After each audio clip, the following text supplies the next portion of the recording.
এদিকে রূপনগরের আগুন নিভে গেলেও নিভেনি স্বজন হারানো কান্না। কারো মেয়ে, কারো ভাই, কেউ বা হারিয়েছে পরিবারের 2 সদস্য। ঢাকা মেডিকেল কলেজ মর্গে প্রিয়জনের লাশের অপেক্ষায় পরিবারের স্বজনরা। তাদের আর্তনাদে ভারী হয়ে উঠেছে এলাকা। বিস্তারিত তুলে ধরছেন সালাউদ্দিন কাদের, ক্যামেরায় ছিলেন ইউনুস। মঙ্গলবার রূপনগরে আগুন লাগার পর থেকে নিখোঁজ আসমা। পোড়া ঘ্রাণ আর ছায়ের স্তূপে ভরা সেই বিভীষিকাময় ঘটনার পর পরিবার ছুটে গিয়েছিল বিভিন্ন হাসপাতালে। হয়তো কোথাও না কোথাও পাওয়া যাবে তাদের আসমাকে। অবশেষে সন্ধান মিলল ঠিকই, কিন্তু আসমা এখন পরলোকের বাসিন্দা।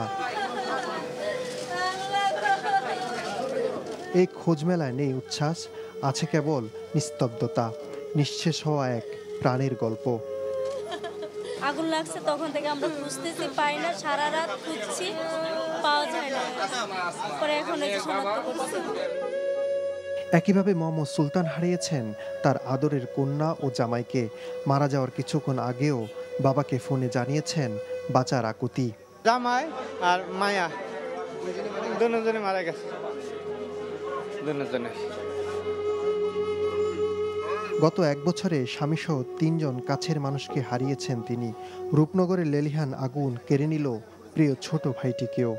নিহতের 2 সন্তানের কথা ভেবে চোখের পানি ফেলছিলেন। 24 সালে মে মাসে মারা গেছে আমার বাবা, 25 সালের জানুয়ারি মাসে 2 তারিখ গেছে আমার স্বামী, গেল মাসের 1 তারিখ গেছে আমার বুবু, এই মাসে 15 তারিখ 14 তারিখ গেল আমার ছোট ভাই। আমি কিভাবে আছি? এভাবে কেউ হারিয়েছেন ভাই, কেউ বোন, আবার কেউ হারিয়েছেন স্বামীকে। তাদের সবাই এখন প্রিয়জনের লাশের অপেক্ষায়। হাসপাতাল কর্তৃপক্ষ জানিয়েছে 16 লাশের মধ্যে 10 জনকে প্রাথমিকভাবে শনাক্ত করা গেছে। এটা একটা অ্যাক্সিডেন্ট। তারা যদি ওইভাবে বিবেচনা করে যে পোস্টমর্টেম ছাড়াই বা আত্মীয় স্বজন যদি চায় যে আমরা পোস্টমর্টেম করব না, তাহলে জেলা প্রশাসনের অনুমতি নিয়ে তারা ডেড বডি নিয়ে যেতে পারে।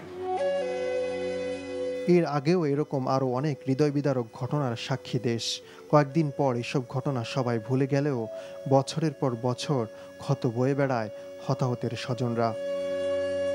সালাউদ্দিন কাদের, এনটিভি নিউজ, ঢাকা।